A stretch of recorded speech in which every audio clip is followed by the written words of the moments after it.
তাহলে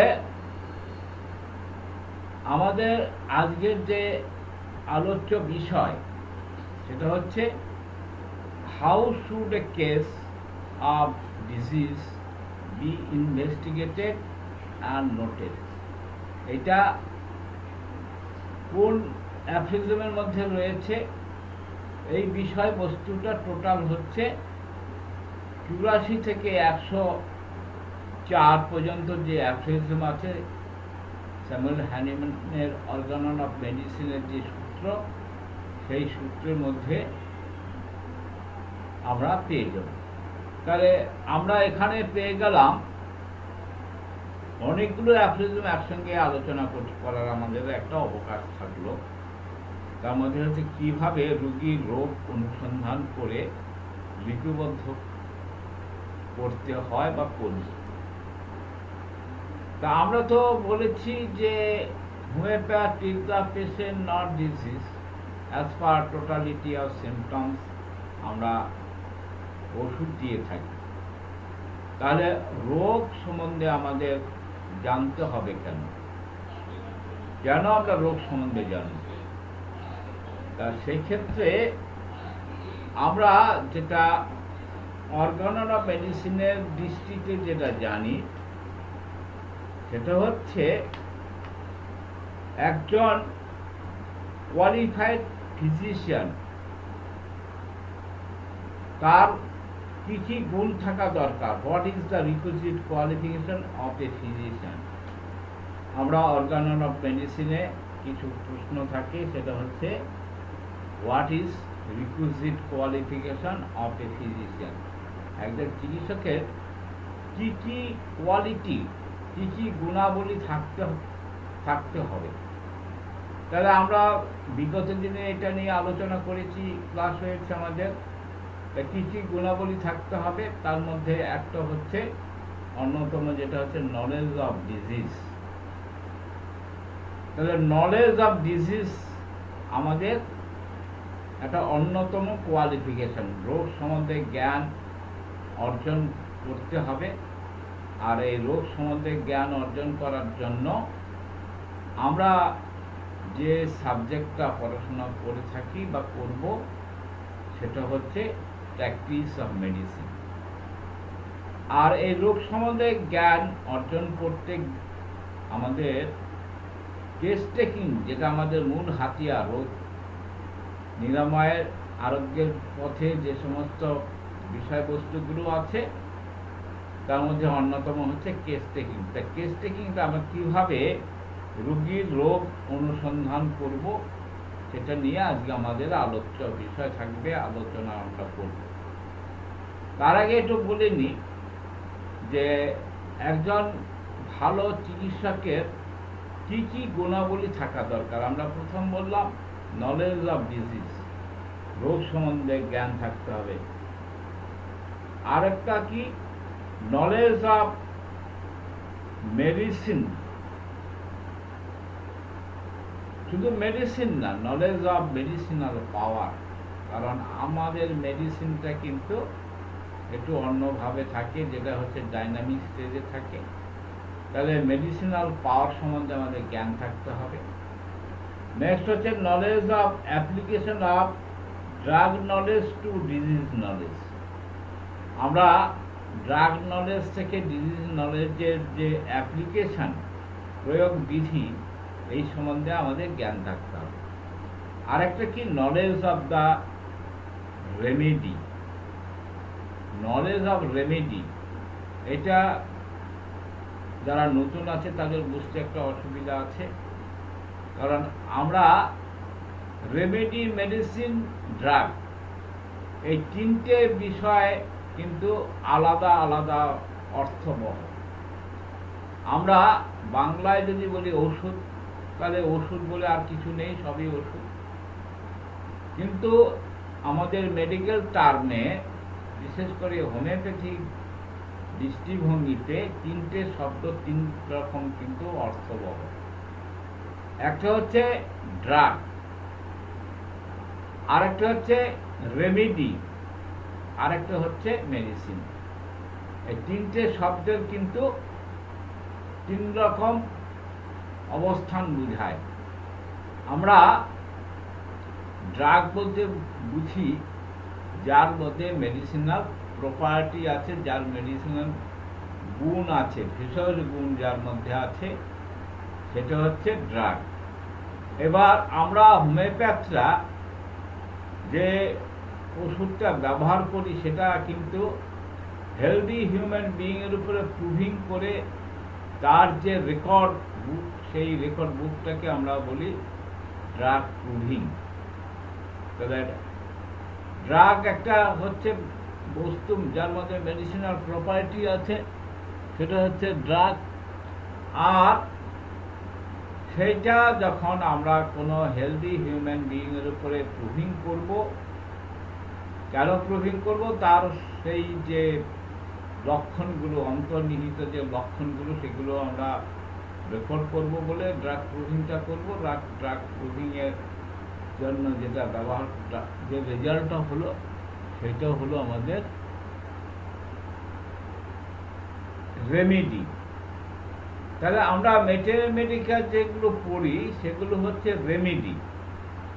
আর আমরা কোনো রুগীর ক্ষেত্রে কেস টেকিং করে মোর সিমিলার ওষুধ যখন আমরা সিলেকশন করি, সেটা তখন হয়ে গেল মেডিসিন।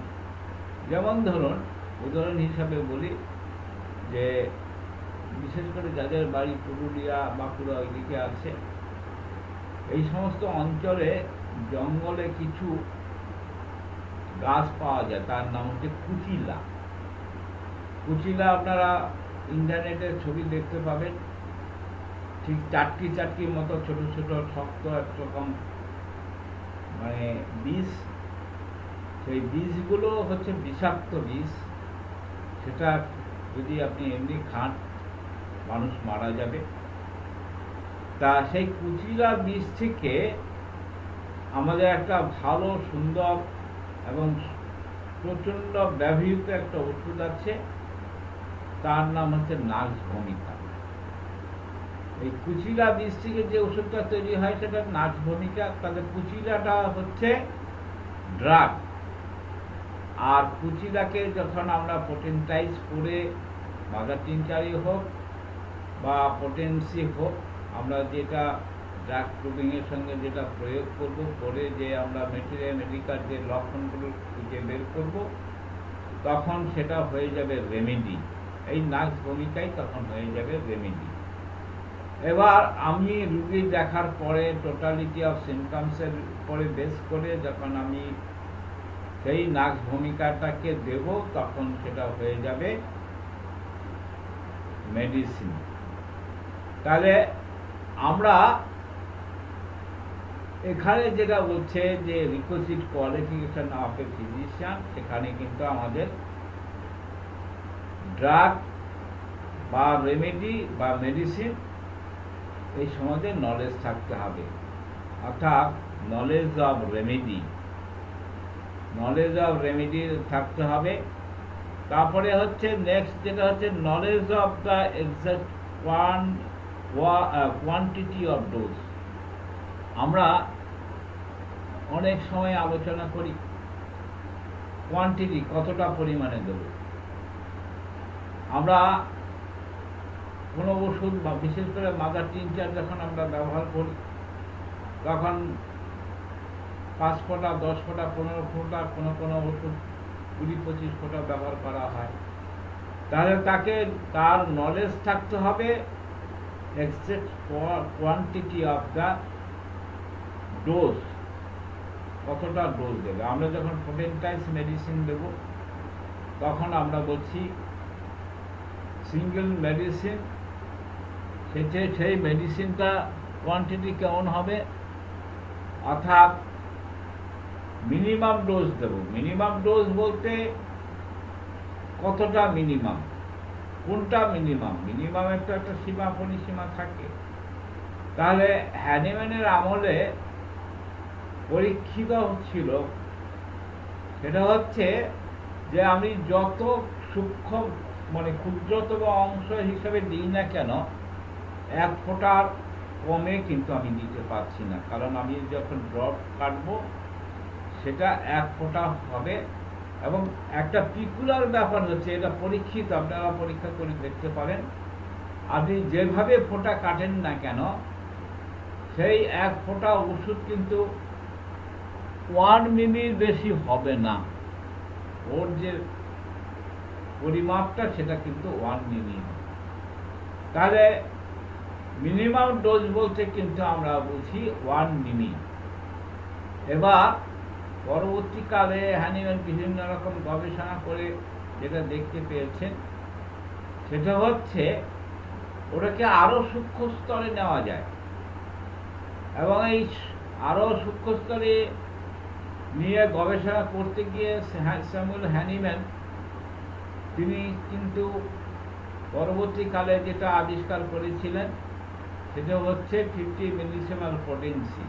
আমরা জানি আমাদের হোমিওপ্যাথি ওষুধ 3টে স্কেলে তৈরি করা হয়, একটা হচ্ছে সেন্টিসিমাল স্কেল, একটা ডেসিমাল স্কেল, একটা হচ্ছে 50 মিলিসিমাল স্কেল। তাহলে 50 মিলিসিমাল স্কেলে হ্যানিম্যান অর্গানো 6 এডিশনে এটা লিখে গিয়েছিলেন, কিন্তু সেই সময় এটা প্রয়োগ ছিল না। হ্যানিম্যান মারা যাওয়ার প্রায় 84 বছর পরে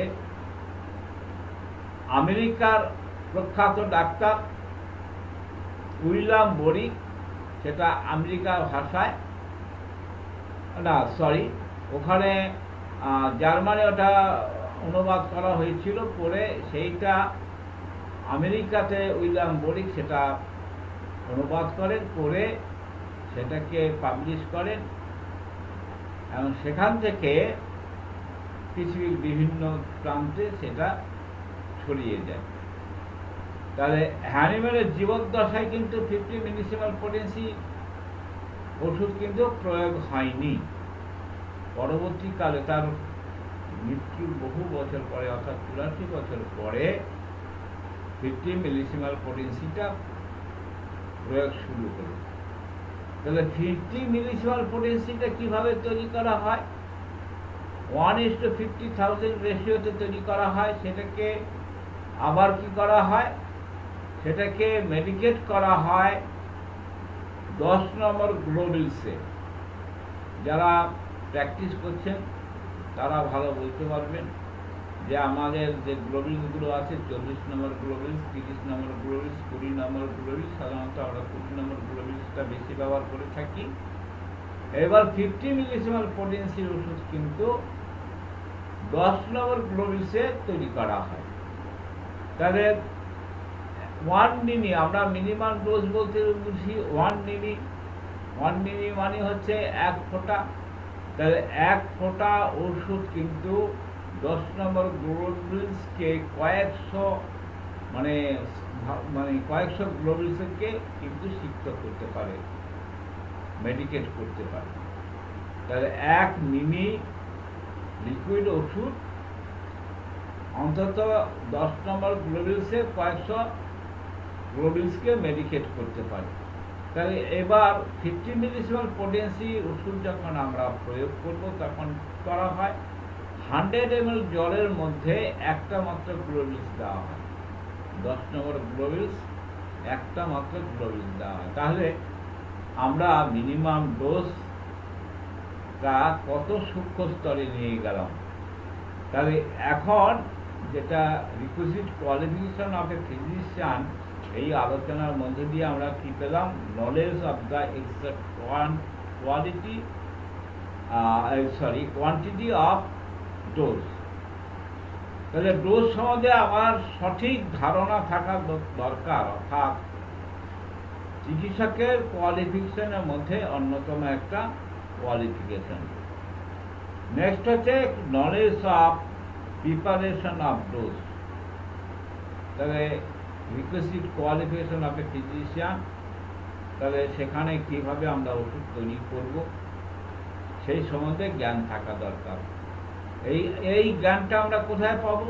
এই জ্ঞানটা পাবো আমরা হচ্ছে হোমিওপ্যাথিক ফার্মেসিতে।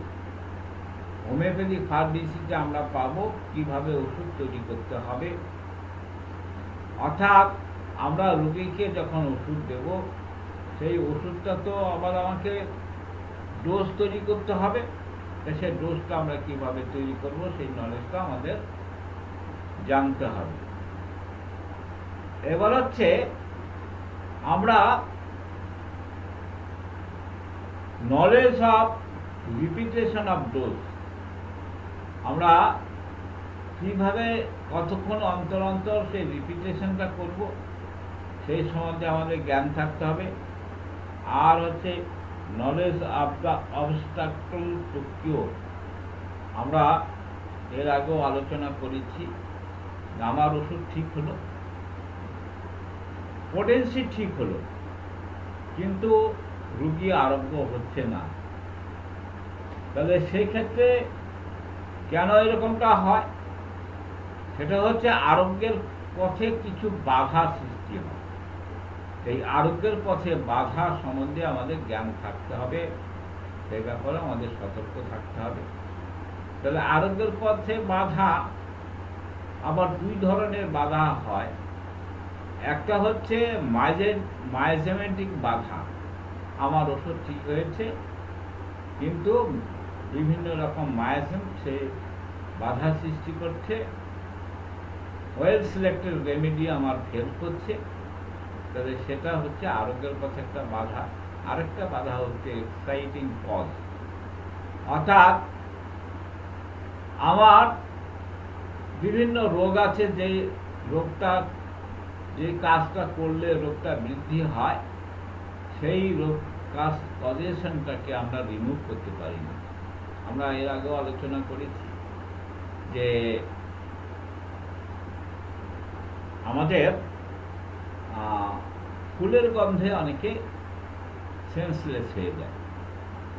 তাহলে ফুলের গন্ধে যখন সেন্সলেস হয়, আমরা শুধু ওষুধ দিলে কি কাজ হবে? তাহলে সেই ক্ষেত্রে কিন্তু শুধু ওষুধ দিলে কাজ হবে না। সেই ক্ষেত্রে আমাদের যেটা করা দরকার সেটা হচ্ছে ওই যে সেন্সলেস হয়ে যাচ্ছে, যে ফুলের এসেন্সের গন্ধে তার সেন্সলেস হয়ে যাচ্ছে, সেই এসেন্সের গন্ধটাকে রিমুভ করতে হবে। একটা হাঁপানির রুগী, আমরা জানি যে হাঁপানির রুগী ধোয়া, ডাস্ট এ সমস্ত ক্ষেত্রে তার হাঁপানিটা বাড়ে। তাই সে হাঁপানির রুগী ওষুধও খাচ্ছে, ধূমপানও করছে, তাহলে তার রোগ সারছে না, আমার সিলেক্টেড রেমেডি ফেল করছে। তাহলে সেখানে আমাকে অনুসন্ধান করতে হবে আরোগ্যের পথে বাধাটা কি আছে। এবার বাধাটা অনুসন্ধান করতে গিয়ে আমরা যেটা দেখলাম সেটা হচ্ছে তার ধূমপান করার অভ্যাস আছে, ধূমপান করার জন্য তার ওষুধগুলো সিলেক্টেড মেডিসিন ফেল করছে। তাহলে এটাকে আমার রিমুভ করতে হবে। একটা লিভারের রুগী বা স্টোমাক ডিসঅর্ডারের রুগী, বিশেষ করে লিভারের রুগী, সে ওষুধও খাচ্ছে আবার মদ্যপানও করছে, তাহলে তার আমার ওষুধ চিকিৎসা করতে গিয়ে দেখা যাচ্ছে তার আমার যে সিলেক্টেড রেমেডি বা সিলেক্টেড মেডিসিন, সেই মেডিসিনগুলো ফেল করছে, কাজ করছে না। তাহলে সেখানেও কিন্তু তার আরোগ্যের পথে একটা বাধা আছে। তাহলে এই যে আরোগ্যের পথে বাধা, এই সম্বন্ধে আমার একটা ধারণা থাকতে হবে। আর কি? Knowledge of the things that dealings health and causes disease, অর্থাৎ সেই জ্ঞানটা থাকতে হবে যে জ্ঞানটা হচ্ছে কোন জিনিসে আমার স্বাস্থ্য ক্ষতি করে এবং রোগ সৃষ্টি করে, সেই সমস্ত বিষয়গুলো আমার নলেজ থাকতে হবে। তা এইগুলো থাকার ফলে আমরা এগুলো যদি সম্বন্ধে সম্যক ধারণা থাকে, তবে আমরা মানে কোয়ালিফাইড বলছে একাডেমিক কোয়ালিফাইড না, অ্যাজ পার হোমিওপ্যাথিক দৃষ্টিভঙ্গিতে কোয়ালিফাইড, অর্থাৎ যে সমস্ত গুণাবলী থাকা দরকার সেই গুণাবলীগুলো থাকতে হবে। এবার আমরা এই আলোচনার মধ্যে যে প্রথম যে কথাটা আমরা বলেছিলাম যে নলেজ অফ দ্য ডিজিজ, রোগ সম্বন্ধে জ্ঞান, তাহলে রোগ সম্বন্ধে জ্ঞান অর্জন করার জন্য আমরা প্র্যাকটিস অফ মেডিসিন করছি। এবার প্র্যাকটিসে মেডিসিনটাও তো আয়ত্ত করলাম, কিন্তু আমরা হোমিওপ্যাথি চিকিৎসা করার সময় তাহলে আমরা কি করব, কিভাবে আমরা রোগীর রোগ অনুসন্ধান করব, কি করে তার, যেহেতু আমার রোগ সম্বন্ধে ধারণা তৈরি করতে হবে, রোগ সম্বন্ধে জ্ঞান অর্জন করে আমি সেই রোগটা ডায়াগনোসিস করব, তাহলে সেটা করার জন্য অ্যালোপ্যাথিক বা মডার্ন সায়েন্সের যে সিস্টেমটা চালু আছে সেটা হচ্ছে বিভিন্ন রকম ইনভেস্টিগেশন করলো, করে তারা টেস্ট দিয়ে বুকটা দেখলো, এক্স রে করলো, ইসিজি করলো, এই সমস্ত বিভিন্ন রকম ফাইন্ডিং করে তারা একটা ডিজিজ ডায়াগনোসিস করলো, করে ডিজিজ ডায়াগনোসিস করার পরে তাদের প্রত্যেকটা রোগের যেন স্পেসিফিক ওষুধ থাকে, সেই স্পেসিফিক ওষুধটা তারা প্রয়োগ করবে। কিন্তু আমাদের হোমিওপ্যাথির তো কোনো স্পেসিফিক ওষুধ নেই, তাহলে আমাদের যে দৃষ্টিভঙ্গিটা থাকবে সেটা হোমিওপ্যাথি দৃষ্টিভঙ্গিটা আমাদের প্রয়োগ করতে হবে। তা আমাদের হোমিওপ্যাথিক দৃষ্টিভঙ্গিটা আমরা যখন প্রয়োগ করব, সেটা হচ্ছে যে আমরা ডিজিজটাকে কিভাবে অনুসন্ধান করব। তা আমরা অনুসন্ধান করব কিভাবে, আমরা যেহেতু লক্ষণের ভিত্তিতে চিকিৎসাটা করে থাকি, টোটালিটি অফ সিমটমসের উপরে বেস করে, তাহলে আমরা লক্ষণ সংগ্রহ করি। তাহলে লক্ষণটা কত রকম লক্ষণ আছে আমরা জানি, যে অনেক রকম লক্ষণ আছে, যেমন সাবজেক্টিভ সিমটমস, অবজেক্টিভ সিমটমস, তারপরে ক্লিনিক্যাল সিমটমস, ইত্যাদি অনেক রকম সিমটমস আছে। তা আমরা সাবজেক্টিভ সিমটমটা কি? সাবজেক্টিভ সিমটমস হচ্ছে যেটা পেশেন্ট নিজে বর্ণনা করবে। আমার পেট ব্যথা হচ্ছে, আমার মাথা ঘুরছে, আমার গা বমি বমি করছে, আমার তলপেটে ব্যথা, আমার মলদ্বারে ব্যথা, আমার এই সমস্ত অর্গানে ব্যথা, এই সমস্ত গুলো যে রুগী যেটা করবে সেটা হচ্ছে সাবজেক্টিভ সিমটমস। আর অবজেক্টিভ সিমটমস হচ্ছে কি কি? তাহলে অবজেক্টিভ সিমটমস হচ্ছে আমাদের অবজারভেশনের মধ্যে দিয়ে যে সিমটমসগুলো আমরা কালেক্ট করবো সেটা হচ্ছে অবজেক্টিভ সিমটমস। তাহলে অবজেক্টিভ সিমটমস আমরা কি কি ভাবে পেতে পারি? অবজেক্টিভ সিমটমস মানে তো অবজারভেশনের মধ্যে দিয়ে যে সিমটমসগুলো পাবো সেটাই হচ্ছে অবজেক্টিভ সিমটমস। তাহলে অবজারভেশন কিরকম? অবজারভেশন, প্রথম অবজারভেশন হচ্ছে রোগীর পারিপার্শ্বিক যে সমস্ত ব্যক্তিরা থাকে তাদের অবজারভেশনের মধ্যে দিয়ে যে রেকর্ডটা পাবো সেটা হচ্ছে অবজেক্টিভ অবজারভেশনের একটা অন্যতম অংশ। অর্থাৎ রোগীর আত্মীয় স্বজন, বন্ধু বান্ধব যদি হসপিটালে থাকে, তাহলে হসপিটালের স্টাফ, নার্স, তাদের কাছ থেকে কিছু লক্ষণ পাবো। অর্থাৎ রোগীর সম্বন্ধে তারা কিছু বর্ণনা দেবে, আর বিং এ ফিজিশিয়ান, আমি একজন চিকিৎসক, আমি কি করব, আমারও তো কিছু অবজারভেশন আছে। আমি তার চোখ, মুখ, নাক এই সমস্ত দেখে কিছু আমরা ধারণা করতে পারি। যেহেতু মেন্টাল সিমটমসের উপর গুরুত্ব দেওয়া হয়, তার কথাবার্তার মধ্যে দিয়ে আমরা কিছু অবজারভেশন করতে পারি। তারপরে আমাদের অ্যালোপ্যাথির মতো কিছু ফাইন্ডিংসের ব্যাপার আছে। ফাইন্ডিংসগুলো আমরাও অ্যালোপ্যাথদের মতো, মডার্ন ট্রিটমেন্টের মতো আমরাও কিছু ফাইন্ডিংস করবো, রক্ত পরীক্ষা করব,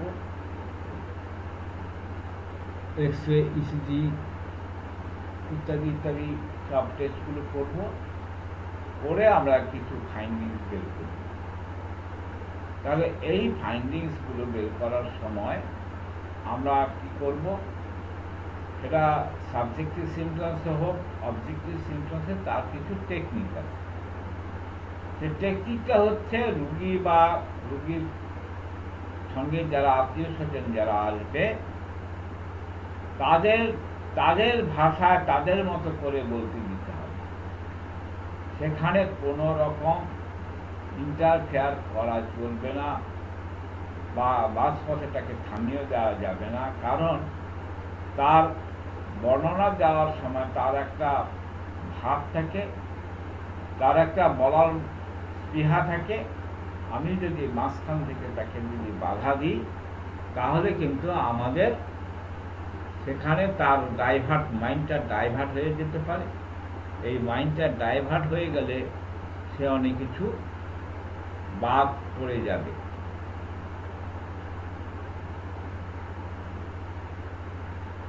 তা এইভাবে আমরা সাবজেক্টিভ সিমটমস আর অবজেক্টিভ সিমটমস, এই দুটো সিমটমস নিয়ে আমরা টোটালিটি অফ সিমটমস মূল্যায়ন করি। এবার হচ্ছে রোগীর রোগচিত্র অঙ্কনের ক্ষেত্রে উপযুক্ত পদ্ধতিটা কি।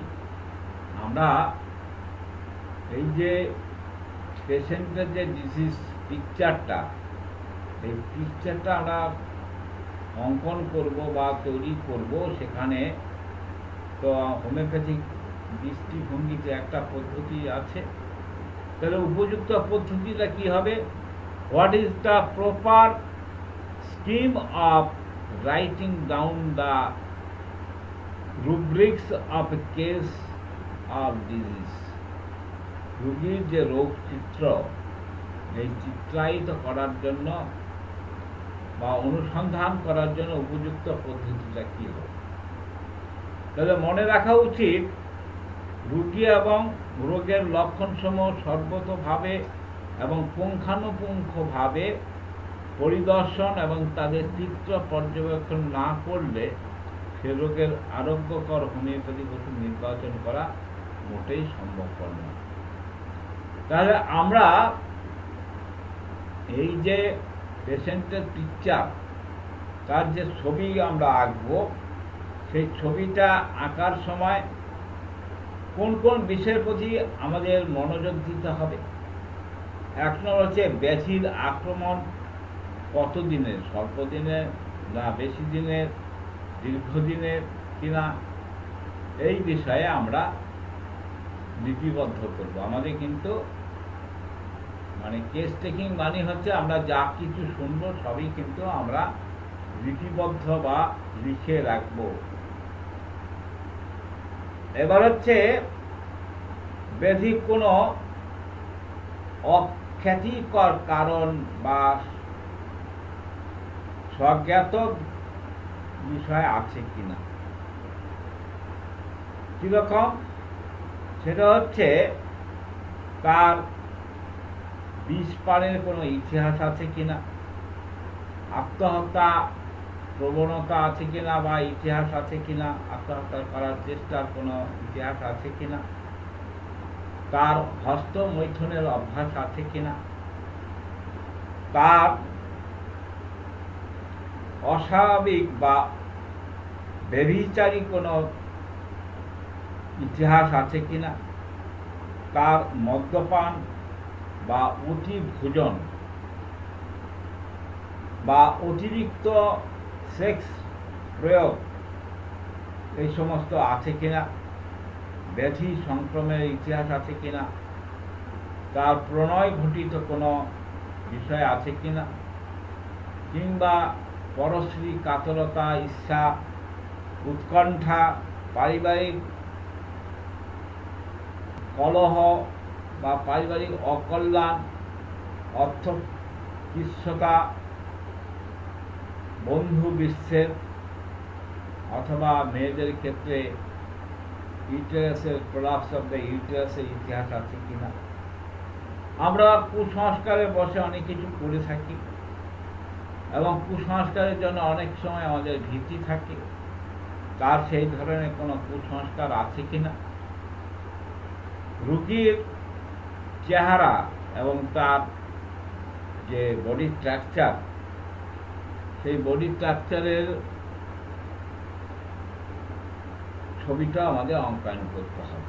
আমরা অনেক সময় দেখেছি, আপনারা যারা ব্যালাইটা কার্ভ পড়েছেন তারা জানেন যে ব্যালাইটা কার্ভের রোগীর চেহারাটা কেমন হয়। তাহলে তার যে অঙ্গসৈষ্ঠব, সেই অঙ্গসৈষ্ঠবের পিকচারটাও আমাদের তৈরি করতে হবে।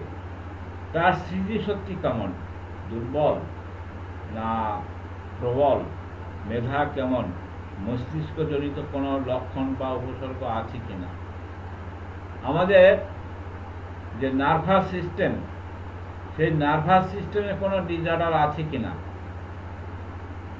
আমাদের যে মাসেলগুলো, এই মাসেলের তার কোনো ডিসঅর্ডার আছে কিনা, জীবন ধারণের মান কেমন।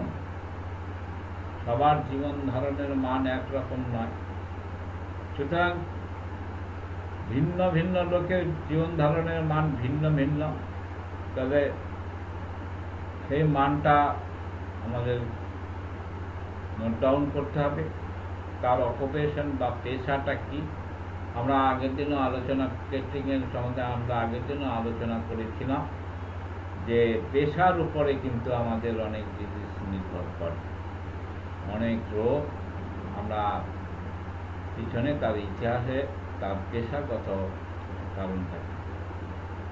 আমরা দেখেছি বিভিন্ন অবজারভেশনের মধ্যে দিয়ে যে সমস্ত মানে কাপড়ের মিলগুলোতে মানুষ কাজ করে, তাদের একটা অ্যাজমাটিক টেন্ডেন্সি আছে। কেন অ্যাজমাটিক টেন্ডেন্সি আসে? সেই কাপড়ের মিলের যে সুতোগুলো আছে, সুতোর যে ডাস্টগুলো, সেগুলো নাকের মধ্যে গিয়ে লাংসে গিয়ে তার একটা অবস্ট্রাকল তৈরি করে, সেখানে তার একটা অ্যাজমাটিক টেন্ডেন্সি তৈরি করে। আমরা বিভিন্ন অবজারভেশনে দেখেছি সিমেন্টের কারখানায় যারা চাকরি করে বা কাজ করে বা লেবারে কাজ করে, তাদের লাংস ঘটিত কিছু কঠিন রোগ দেখা যায় এবং সেগুলো অনেকটা ক্যান্সার রোগের মতো, ক্যান্সার রোগের মানে টাইপের, এবং লাংসগুলো অনেক সময় দেখা যায় তার লাংস জমে যায়। আমরা যেটা জানি যে এই যে বর্তমানে যে কোভিড পরিস্থিতিতে করোনা ভাইরাসের আক্রমণের ফলে আমরা সবাই জানি যে তাতে করে অনেকের লাংস এফেক্ট হয়। লাংস বিভিন্ন অবজারভেশনের মধ্যে দিয়ে দেখা গেছে যে লাংস শক্ত, ইটের মতো শক্ত। যে সমস্ত রোগীরা মারা যাচ্ছে, তা আগে তো ডিসেকশনের পারমিশন দেওয়া ছিল না, ডিসেকশন দেওয়ার পারমিশন ছিল না, তা এখন অনেক জায়গায় ডিসেকশন দেওয়ার পারমিশন দেওয়া হয়েছে। তা এখন এই ডিসেকশন করার পরে দেখা গেছে সেই লাংসগুলো কিন্তু অনেক সময় ইটের মতো শক্ত হয়ে যাচ্ছে। তা এর যে পিছনে একটা কারণ হচ্ছে যে ওই করোনা আক্রমণের ফলে কিছু কিছু ব্লাড ভেসেলের মধ্যে দিয়ে সেটা একটা মানে ব্লকেজ তৈরি হয়। ব্লকেজ তৈরি হয়ে গিয়ে সার্কুলেশন বন্ধ হয়ে গিয়ে অক্সিজেনের ঘাটতি ঘটিয়ে সেখানে একটা ঘাটতি তৈরি করে সেখানে তাদের সেই লাংসটাকে মানে শক্ত করে দেয়। তা এই সমস্ত বিষয়গুলো আমাদের পেশাগত বিভিন্ন রোগ সম্বন্ধে জানতে, পেশাগত কারণে কিছু রোগ হয় সেই সম্বন্ধে আমাদের একটা ধারণা তৈরি করতে হবে। আচ্ছা, এবার হচ্ছে রোগাক্রান্ত হওয়ার আগে স্বাস্থ্যের অবস্থা এবং বর্তমান অবস্থা কেমন, এবং মানসিক অবস্থা, তার মেন্টাল সিমটমস। আমরা এর আগের দিনও বলেছি যে হোমিওপ্যাথি ওষুধ নির্বাচনের ক্ষেত্রে মেন্টাল সিমটমস একটা মানে ওষুধ সিলেকশনের একটা সহায়ক দিক। সুতরাং আমাদের মেন্টাল সিমটমসগুলো নোট ডাউন করতে হবে। মনে করে একটি কফ রোগাক্রান্ত রোগীর নিকট থেকে চিকিৎসক এবং তার চিকিৎসক সুবিধাতে কী কী রোগ চিত্র পেতে আশা করেন এবং কীভাবে সেটি অঙ্কন করবেন। এক নম্বর হচ্ছে রোগীর ব্যক্তিত্ব রূপটি কেমন, কফ বা অন্য কোনো রোগে পূর্বে আক্রান্ত হয়েছিল কিনা, কফের আকৃতি প্রকৃতি তরল না শুষ্ক, তারপরে হচ্ছে কথা পরে বলবেন ক্লাস শেষে। নির্গত কফের পরিমাণ, নির্গত সেগুলো কষ্টকর না সহজ, আরামদায়ক, কাশির হ্রাস বৃদ্ধি ও উপশম কখন হয়, শরীরে কেমন অবস্থায় কাশির উপদ্রব বাড়ে বা কমে, প্রাসঙ্গিক কোনো উপসর্গ আছে কিনা, নাক থেকে বা মুখ থেকে রক্তপাত হয় কিনা, বমি হয় কিনা বা বমি বমি ভাব আছে কিনা, মাথার বেদনা, অন্যান্য অঙ্গে বেদনার বোধ হয় কিনা, ক্লান্তি ভাব আছে কিনা, কাশির সময় অবচেতনভাবে প্রস্রাব বা পায়খানা হয় কিনা, যেটা হচ্ছে ইনভলেন্টারি ইউরিন বা স্টুল, তার কাশতে কাশতে পায়খানা হয়ে যায় কিনা বা প্রস্রাব হয়ে যায় কিনা, রোগের কারণ, মানসিক ও শারীরিক অবস্থা, পায়খানা, প্রস্রাব, ঘাম, পিপাসা, হ্রাস বৃদ্ধি, শ্বাস প্রশ্বাস, নারী ক্ষুধা ইত্যাদি বিষয় জানা দরকার। আর আমরা আগের দিনও আলোচনার মধ্যে বলেছি যে আমাদের দেহ থেকে যেগুলো নির্গত হয়, যাকে আমরা কি বলবো, যে ডিসচার্জগুলো হয়, বিভিন্ন রকম ডিসচার্জ হতে পারে, নাক দিয়ে সর্দি করতে পারে, মুখ দিয়ে কফ করতে পারে, কিংবা মলদাল দিয়ে পায়খানা বেরোতে পারে,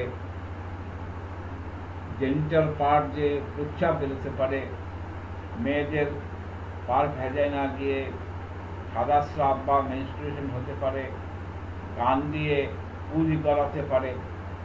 এই সমস্ত যত রকম ডিসচার্জ আছে, সেই ডিসচার্জের আমরা 4টি বিষয় নোট ডাউন করব। একটা হচ্ছে কোয়ালিটি, নেক্সট হচ্ছে কোয়ান্টিটি, তারপরে হচ্ছে কালার, নেক্সট হচ্ছে ওডর। তাহলে আমরা যত রকম ডিসচার্জ, শারীরিক যে ডিসচার্জগুলো হবে, তার quantity, quality, colour and odour, এই সমস্তগুলো নোট ডাউন করব। তাহলে এইভাবে আমরা কিন্তু নোট ডাউন করে আমরা যেটা পাবো সেটা হচ্ছে রোগ সম্বন্ধে টেস্টিং করে আমরা রোগ সম্বন্ধে একটা ধারণা সৃষ্টি করতে পারব।